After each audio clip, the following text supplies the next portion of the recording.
Alzheimer's disease. And on the other hand, if you wanted to prevent that, you basically run that in reverse. Medical historians in the future will look back on us and wonder how such an advanced society could perpetuate such a colossal blunder. This blunder persists because conventional medicine misunderstands the fundamental laws of biology. Modern industrial medicine treats disease with medication or surgery. When it comes to emergency interventions, this actually works. And we have the best medicine in the world, truly the best medicine in the world when it comes to trauma care and emergency care. When someone comes into the emergency room with a severed leg, conventional medicine treats the problem with incredible efficiency. But when it comes to chronic illness, this approach simply doesn't work. Conventional doctors have thought that you either have a disease or you don't. You have diabetes or you don't. There are no gray areas. We've developed no protocols for measuring and intervening in the disease process when it's in initial and most easily treatable stages. Now we live in an age where our democracy has been hacked, money does call the shots, as the movie points out, and unfortunately everybody knows that's true. There is hope for changing that. There is an opportunity, particularly in the age of social media, to organize in the same ways that so many did during the generation of America's founders, to use truth, to use logic, to use a clear expression of what the real public interest is, to overcome the special interests that are trying to stop what's good for the public interest.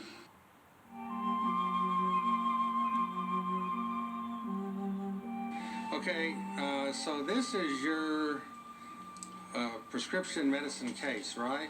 Yes, And you call this your what? my traveling pharmacy.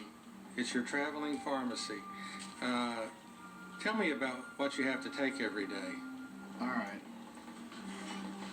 This row across the top is what I take in the morning.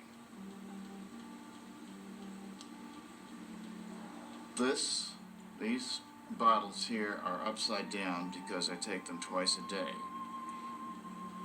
And these I take at night.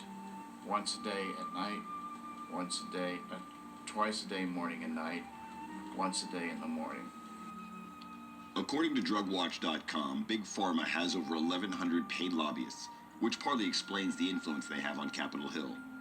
From 1998 to 2014, they spent nearly $2.9 billion on lobbying expenses, more than any other industry. The report goes on to talk about the practice of hiring former government workers with valuable connections to gain political clout. The trade group Pharma has more than 50 current or former staff members who once served in the political arena. But the deal is, let's say I'm a doctor and I know this. Let's say I'm a certified mainstream doctor. Okay, I'm an alternative medicine doctor, but just pretend that I am. Let's say I know these great alternative medicine things that can help you, and yet I have this, drug.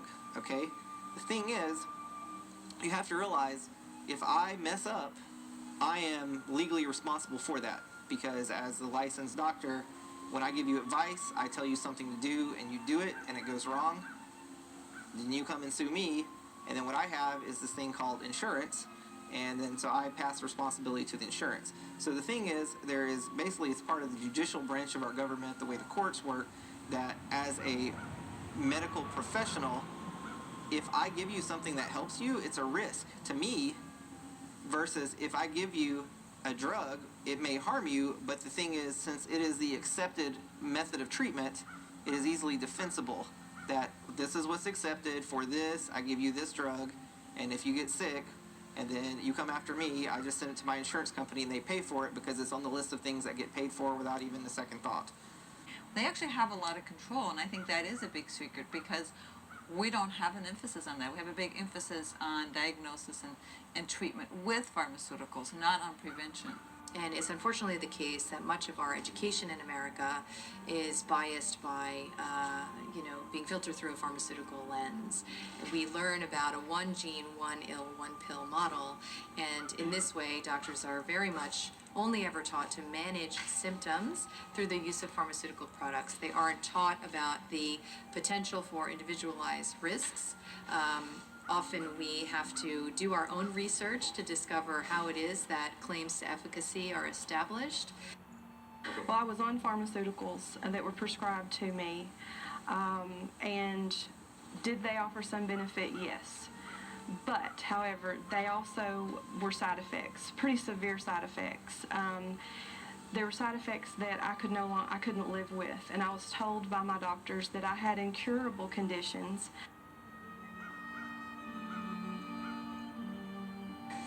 So, they looked at 38 positive trials, and of the 38 positive trials, 37 of them were published.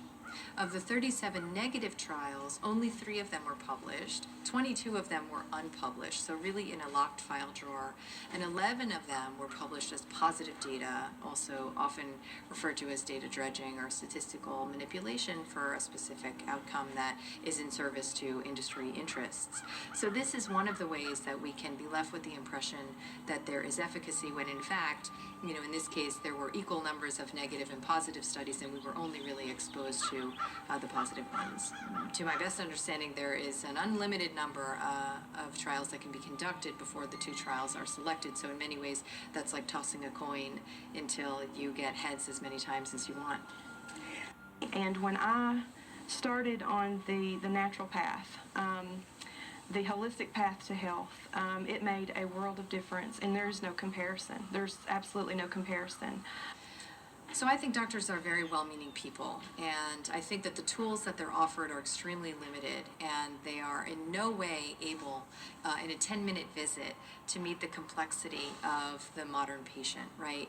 So doctors can only tell patients what it is that they've been taught. I think for a number of years now, we've been a pill-pushing society where there's drug companies who have developed pills for just about everything, just about every condition or disease that we know of.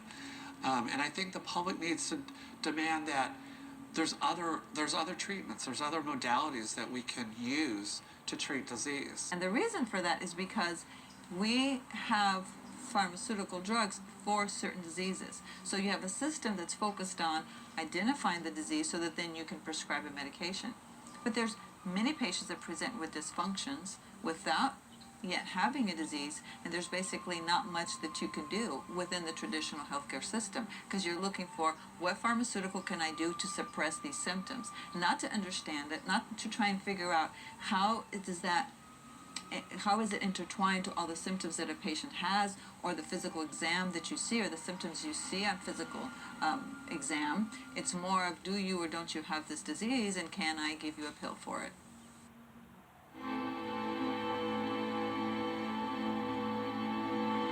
President Nixon's new Secretary of Agriculture, Earl Rusty Butz, was determined to make dramatic changes to the 1930s New Deal farming practices.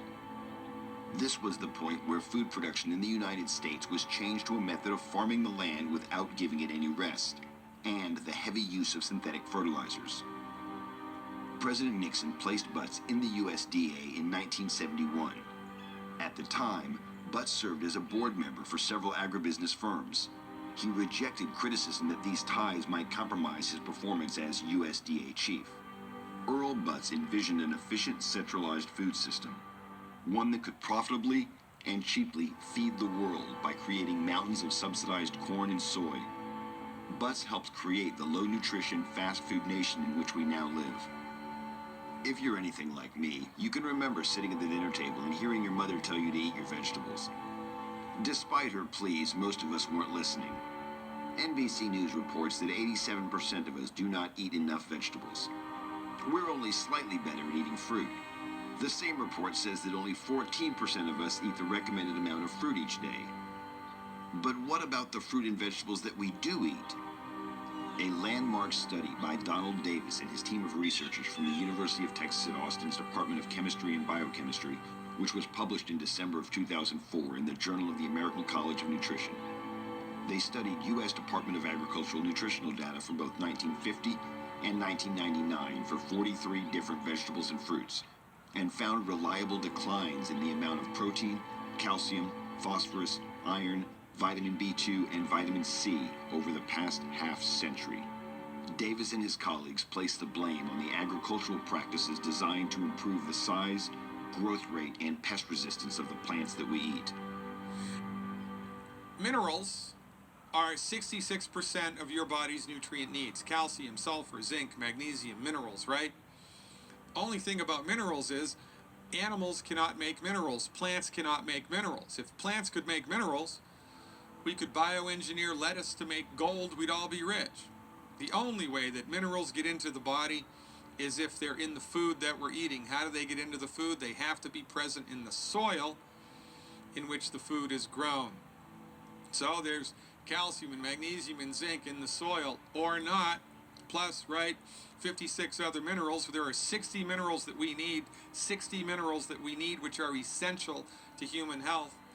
There's no place in the topsoil that all 60 minerals are present, number one, and number two, when you apply pesticides or herbicides to the plant, not only do those chemicals kill the bugs that are trying to eat the plant, they also kill the bacteria in the soil in which the plant is growing. Why is that a deal?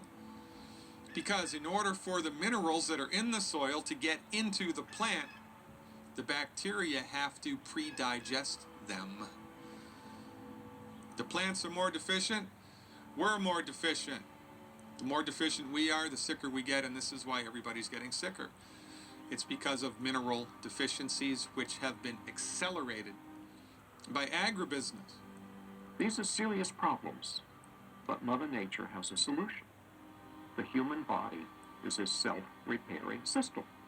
It's designed to keep you fully functional and in good health for a long lifetime, well beyond 100 years. All you have to do is proper maintenance. And to do it right, you have to supply the body with all the nutrients it needs to build a healthy new cell and keep it free of toxins that can interfere with this building process. It's because we're not doing this right that we're aging so rapidly and so needlessly.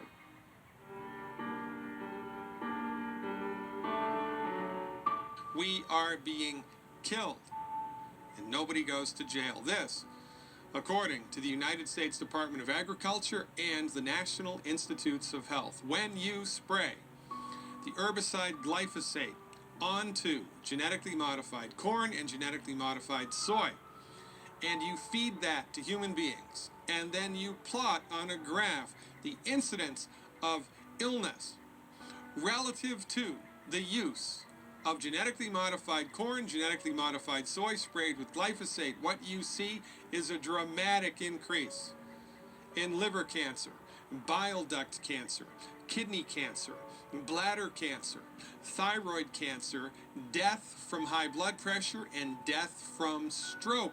I remember when Roundup was invented, it was the greatest thing ever because it killed everything. And then they figured out how they could make plants that the Roundup didn't kill, but it killed everything else.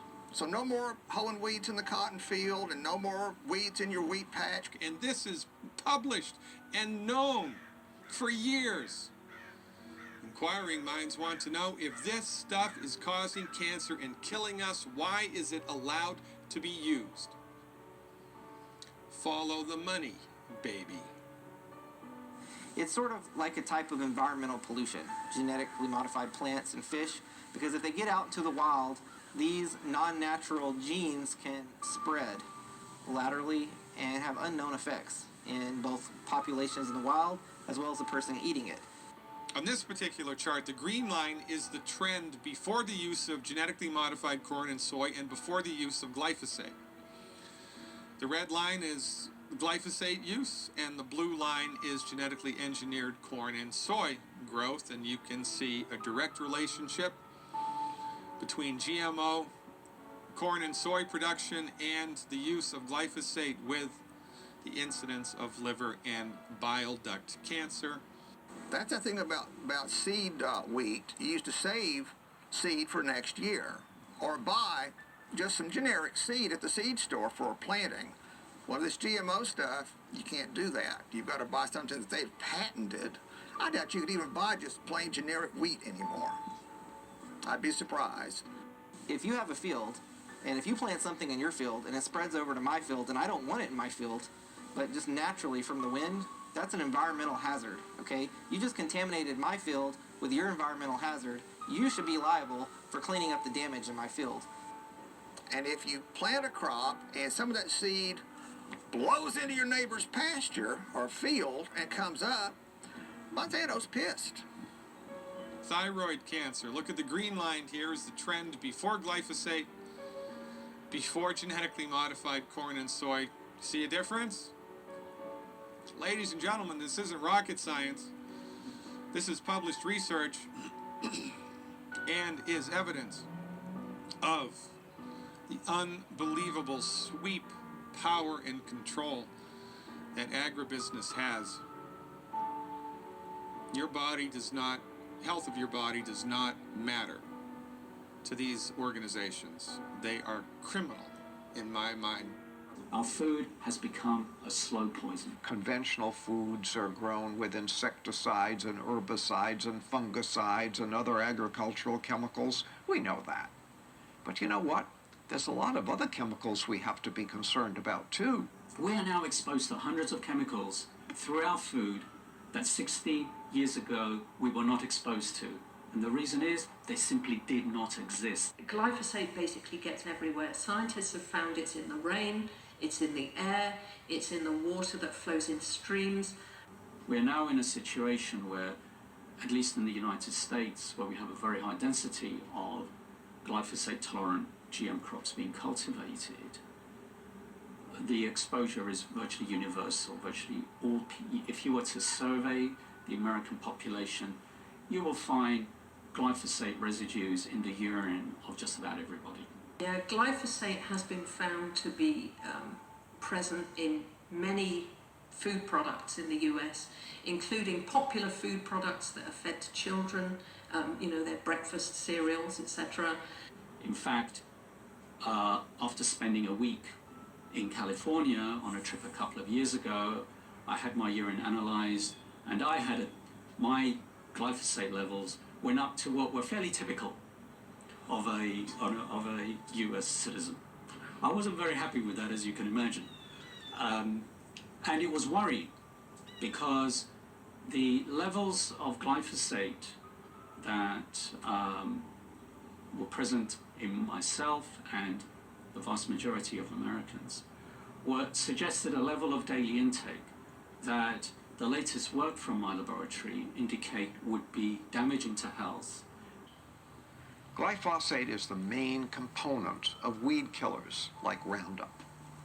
It is a very toxic chemical that has already been linked to irreversible metabolic damage, infertility, obesity, learning disabilities, and birth defects. In 2009, American farmers sprayed 57 million pounds of glyphosate on food crops, mainly on genetically engineered corn and soy crops. U.S. farmers are now using so much glyphosate that researchers are finding it in the rain, in the air, in the streams, in our water supplies. Our food has become a slow poison.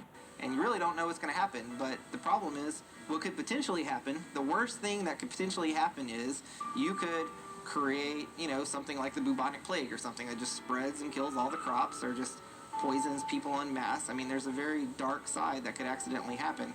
It's going to be a disaster in time. It's just a matter of time. They're basically destroying the soil bacteria, depleting the minerals in the soil because of the pesticide. The herbicide in particular is something I've really zeroed in on, and this concept of engineering a plant to be resistant to an herbicide that otherwise kills all plants, and doing that by inserting a bacterial gene. And first of all, that's extremely not natural. But what's worse than that is that now you can just indiscriminately spray the chemical on the plant, and the plant soaks it up and doesn't die, and so it ends up in the food chain. So I think that is a really serious problem, particularly when it's combined with the concept that the herbicide is harmless to humans. So when you believe it's harmless to humans, you're careless with it, and you end up with a lot of it in the food that you don't look for. And then people are getting slowly poisoned and they don't know it. We are dying slowly here while we have given complete, utter, and total control of the medical marketplace to the MDs and complete, utter, and total control of the production of food to international agribusiness conglomerates.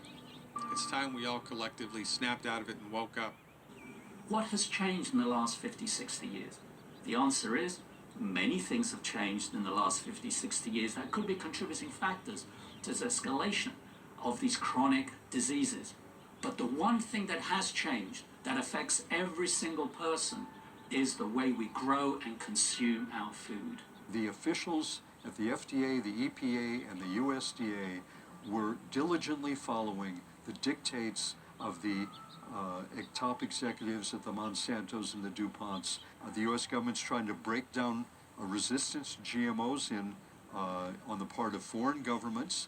So the phone calls went from Monsanto to Clinton to Blair and then to the Rower Institute saying pretty much you have to silence this guy, you have to shut down this research. And what happened was that he got fired from his job. He got a gagging order slapped on him, so he was forbidden to talk about his results.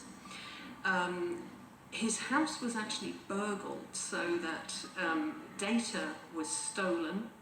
Almost routinely, if any scientist has the boldness to publish research that demonstrates a problem with genetically engineered food, their research is attacked and they themselves are attacked. And scientists have been sacked, they've lost their job at research institutes, or university scientists have lost their jobs, or even speaking out and voicing concerns about GMOs is very dangerous in the scientific community. Genetically engineered food products have never been tested for safety. So the long-term effects are unknown.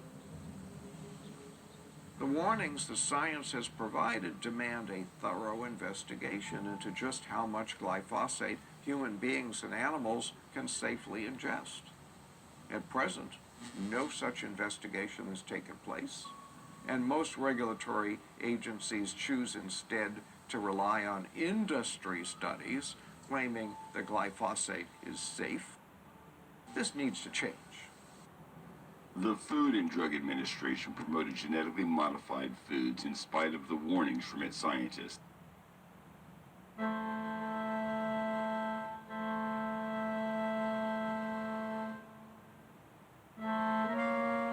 In 1980, the U.S. sugar producers were large contributors to the Ronald Reagan presidential campaign. After the election, Reagan appointed John Rusling Block as his new agriculture secretary. With his new position, Block stopped the import of sugar and limited domestic sugar production, thus creating an artificial shortage of sugar. As a result, the sugar growers in the United States made a lot of money because sugar prices went to an all-time high. The cost of sugar in the United States was 21 cents a pound, as compared to the world cost of 4 cents a pound. As a result, the soda manufacturers had a very difficult time making a profit and switched to the much lower-priced high-fructose corn syrup. Corn costs very little in the United States because it is government subsidized. You know, you go back to 1974, sugar prices were at the highest they'd ever been at 57 cents a pound, but then by 1978, they were down to 8 cents a pound. And so that volatility really, I think, spurred the FDA on, you know, to make these restrictions in 1981, and by giving loans to the sugar producers. The rise in obesity and fatty liver and diabetes has just skyrocketed. A brand new study by researchers at Duke University Medical Center found that frequent consumption of fructose, this is a type of sugar found in soft drinks and sweetened juices, raises the risk of non-alcoholic fatty liver disease. It causes inflammation, it causes scarring of the liver. significant liver damage is more likely to occur. So, does sugar cause weight gain? Yes. Does sugar cause obesity? A factor. Is sugar the cause of obesity? Not even remotely close. Okay? And the problem is, it's not about obesity. Remember, it's about metabolic syndrome. And that's where the money goes. I don't even care about obesity. What I care about is people getting sick, because I'm a doctor. Okay? Here's the problem. But I'm going to show you very quickly that chronic fructose exposure alone promotes the metabolic syndrome. But we don't do anything about that.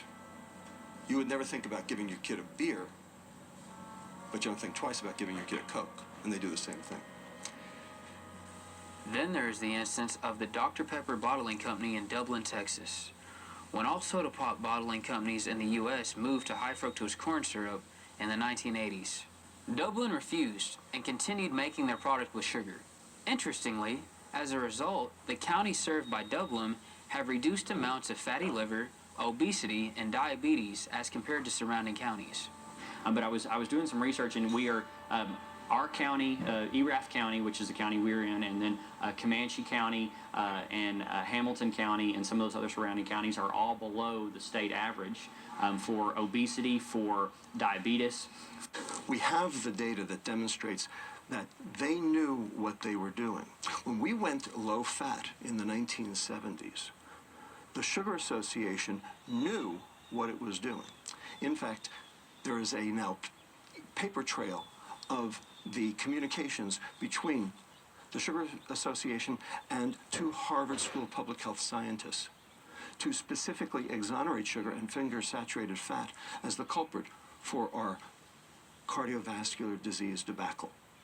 We now have the data to show that that was completely untrue, that we have actually experienced an increase in obesity, cardiovascular disease, type 2 diabetes, hypertension, lipid problems, cancer, and dementia because of our processed food diet, which we were told was healthy. And they knew back in the 1970s that that was not the case.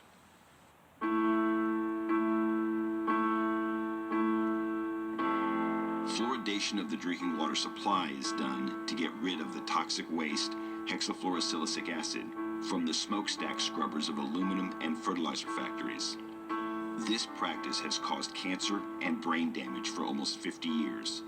The aluminum and fertilizer industries would have to pay a fortune to dispose of the hexafluorosilicic acid if it were not for the municipal water fluoridation. Research done by Harvard University showed that municipal water fluoridation damages the brains of children, causing them to have lower IQs, sometimes by as much as 10 points. CDC, OSHA, and other government agencies classify fluoride as a very dangerous toxic substance. Fluoride is a carcinogen, and the fluoride from aluminum and fertilizer plants also has mercury and other dangerous toxins in it. Dr. Dean Burke of the National Cancer Institute said, "Fluoridation is a form of public mass murder." And he also said, "In point of fact, fluoride causes more human cancer death and causes it faster than any other chemical." So the honest answer is that the ADA is probably the biggest political machine in the U.S., spends the most money on lobbying, is able to hoodwink most of the organizations and the health organizations in the U.S., including the CDC, the FDA, and the EPA, into allowing water fluoridation. And the aluminum industry basically hasn't had to do anything because the ADA has stepped in and kind of carried it as its baby, as its football. The thing is, in chemistry, when you have waste, you know, it's easy just to pour things down your sink. That doesn't cost anything, but you have to pay a lot more money to dispose of it as a hazardous chemical. So, you know, a lot of people try to take shortcuts by just dumping their waste right into the water supply. And so that's basically what they're getting away with as far as putting that into the water. And then it's even better if then they can convince municipalities that, hey, this is a good thing, you need fluoride in your water. So fluoride specifically competes with iodine on the physiologic level. So iodine is necessary for the production of thyroid hormone, and this is why theoretically it can be an endocrine disruptor. So fluoride in the water is another prime example, like high fructose corn syrup, right? How the establishment has purposefully hijacked people's health and well-being. Right? Fluoride has been proven scientifically for a long time to be a neurotoxin. Right? It's a freaking neurotoxin. Well, here are 5 of the studies in the Choi review. This is their table, or part of it. And these were all statistically significant. You can see all the drops of IQ there. And those are the levels of fluoride in the high fluoride village.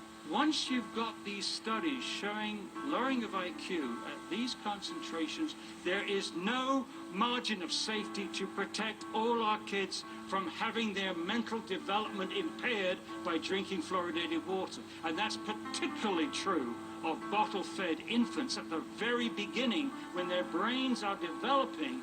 But basically, IQ follows a normal distribution curve, the bell-shaped curve. The bell, the heart of the bell is the average. Most people have an average if you're looking at height, weight. But look at the 2 tails of this bell-shaped curve. And the green, the area under the curve, that's the number of kids above an IQ of about 130. Those kids are very bright or geniuses. Now at this end of the curve, the magenta, is that area under the curve is the fraction of the population which is mentally handicapped. Now, if you were to shift downwards by 5 IQ points, the average would drop from 100 to 95. But look what this shift does to the 2 tails. It halves the number of geniuses in your society, and it doubles the number of mentally handicapped. And I don't think I need to say much to convince you that this would have huge social ramifications and economic ramifications. And I think as we know that fluoride incorporates into the body, and we're only excreting about half of it, it can certainly go to other organs in the body besides the kidney, because it's going to get circulated in the blood. Fluoride is a neurotoxin with damaging effects to our brain when it is ingested.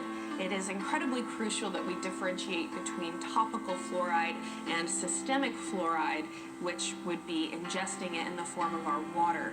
So when we look at the case of babies, for instance, and formula, it is recommended that you do not use fluoridated water in baby formulas. Now, what are the chances that every single person, every parent on the planet knows that they need to have a fluoride filter for their water that they use to make formula for their babies?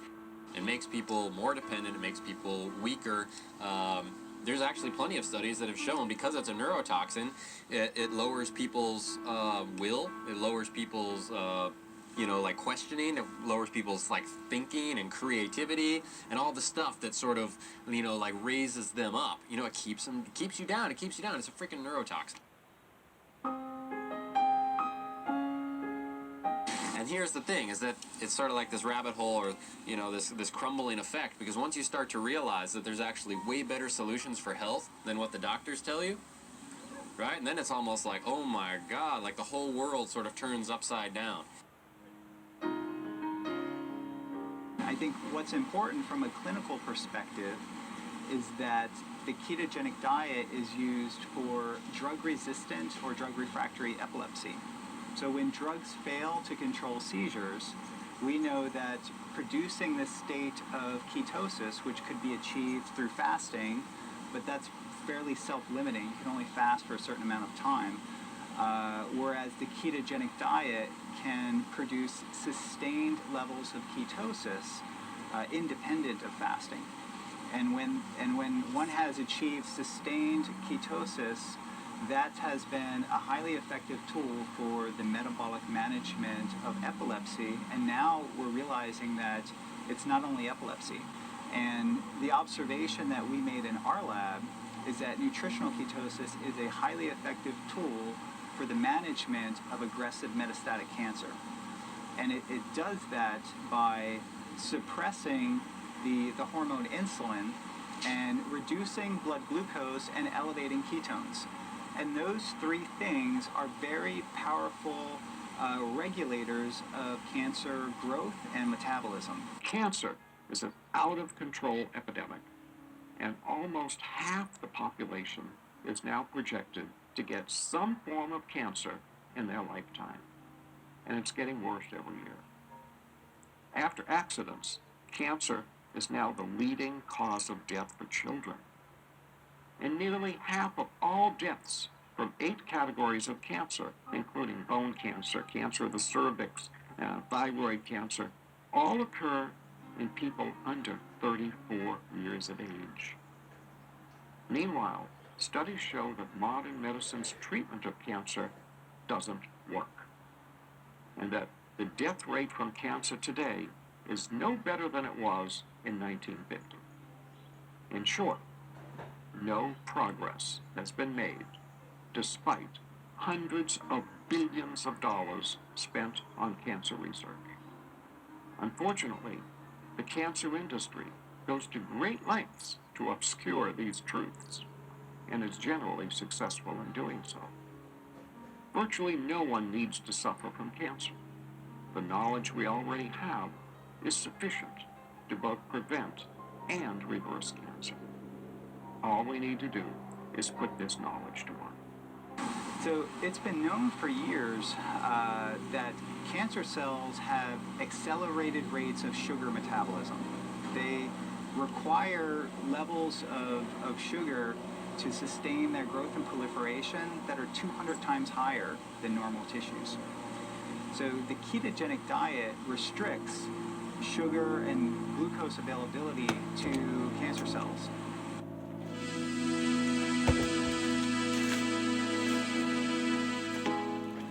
When a human being is nutritionally deficient, you'll go to Olive Garden, you'll chow down 3,000 calories in a heartbeat, and then you go home, and 3 hours later, you're hungry again. But your medical doctor has a cure for that. They cut your stomach out. Gastric bypass surgery. Or they'll wrap a belt around your stomach and strangle it, make it smaller. Lap band surgery. Oh, that's a good idea. Or they'll give you antidepressants. Remember, pharmaceutical centrist, surgical centrist, therapeutics, the intention of which are not to cure anything. Our experience is when human beings are nutritionally satisfied, you only eat as much food as you need, and then you walk away. So, cribbing in human beings due to nutritional deficiency is, in my opinion, the leading cause of obesity, because you're eating too many calories, because you are nutritionally deficient, and this is the secret to weight loss that not even Oprah knows. Interestingly enough, this same behavior, this drive to fulfill an internal need, we believe is also the leading cause of the abuse of alcohol, street drugs, tobacco. People don't go to these things because they have innate self-destructive tendencies. I'm sure some people do. But most people are driven to those things because they're trying to fulfill a need. They have to do it. They're trying to fulfill a need. What's the need? They don't know. I do. It's nutritional deficiencies, period.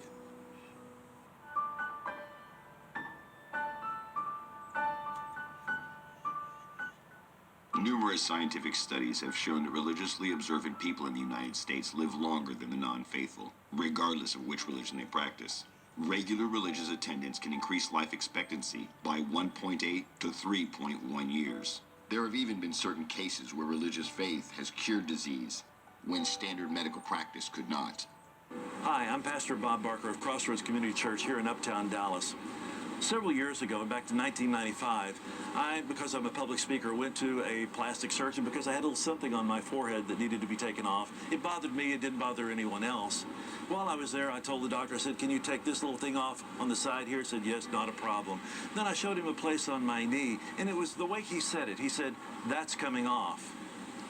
When the biopsy report came back, this one was okay, this one was okay, but the one on my knee was not. He said, you know, I'm not going to pull any punches with you because we really don't have time. He said, I've already made an appointment for you at Texas Oncology at Presbyterian Hospital. And I waited and waited and waited, and finally the doctor came in. And she was a short little girl, right out of med school, very, very prominent in oncology. And she said, you know, I don't give you very long to live. Well, I told her, I said, you know what, I have 4 daughters. I want to see graduate from high school. I want to see them walk down the aisle. I want to be the one walking down the aisle. I want to see my grandchildren. And she said, well, let's see. She gave me between 6 and 9 months. A year later, when I walked in for my first oncology visit, she was walking, pacing back up in front of the door. She saw me sitting on the exam table, and she kept looking at her report, kept going back and forth. They'd already run all the tests, and she was shocked. She said, you know, I didn't expect to see you here. I said, remember I told you that I would see you? I said, first off, someone that's 5'2", dripping wet, maybe 103 pounds, is not going to tell me I have to die. And I sat in there. She walked back and forth, and she had my chart. She walked in and she said, you know, I didn't think I'd see you. I said, I could tell. I could tell. You were really disappointed because you said that I was going to die. And I'm back. I'm back. I was thankful. I was thankful every year when they did the blood work and they did the scans that there was nothing. When they took a baseline, Shauna, there had been no change. She said, what's wrong? She said, I was messing up her whole thing. I said, I wasn't doing it. I said, but I know somebody that was. And she kept saying, oh, I know about that PMA. I said, this can't be positive mental attitude because I cannot positively change my body chemistry with my mind. But I know somebody who can. And I was thankful. I was thankful. Blue zones are places on the earth where people have been statistically proven to live longer. One of the components to all those blue zones is they have faith.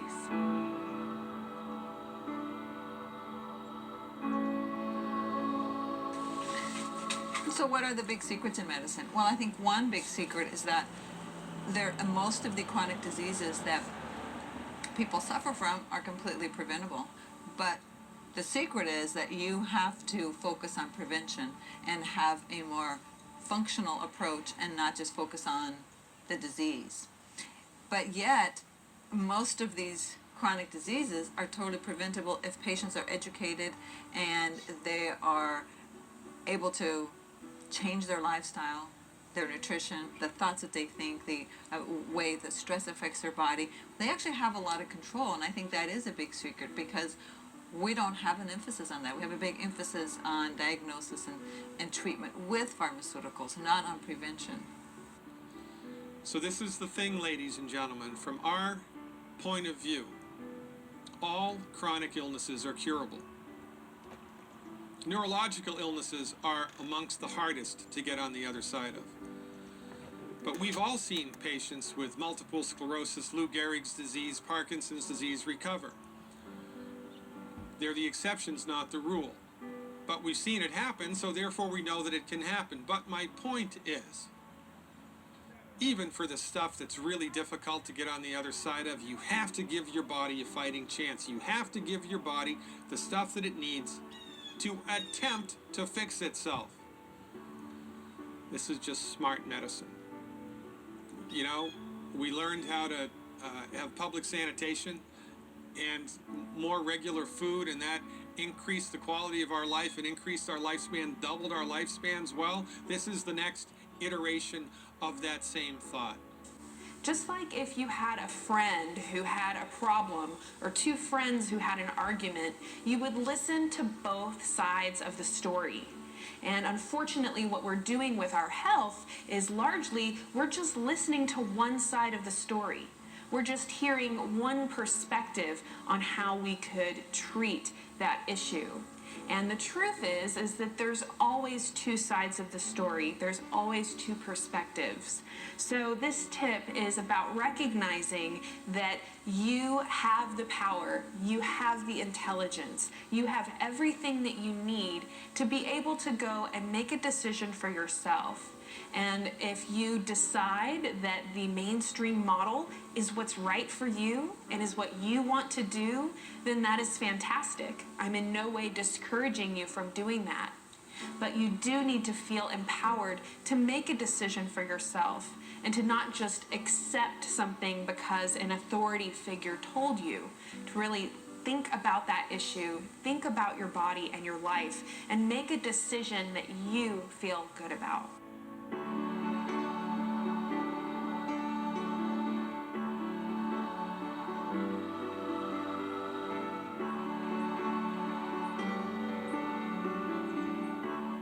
One other question, you don't have to answer it, but like last year, a lot of people died, like Nick Gonzalez, and there's all sorts of speculation. It seems too highly improbable. If you don't want to answer it, you don't have to. I appreciate it. I'm not going.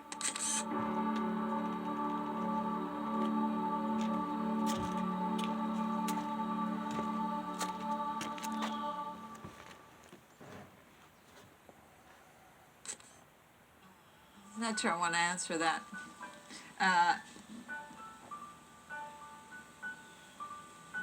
So regarding the recent deaths of many of these integrative physicians, I'm not a conspiracy theorist, but it sure looks suspicious that there's been so many deaths and they've all been sort of so under such weird, suspicious, whatever you want to call it, circumstances, and that so many of them are doctors who are practicing a more holistic type of medicine. That does really concern me.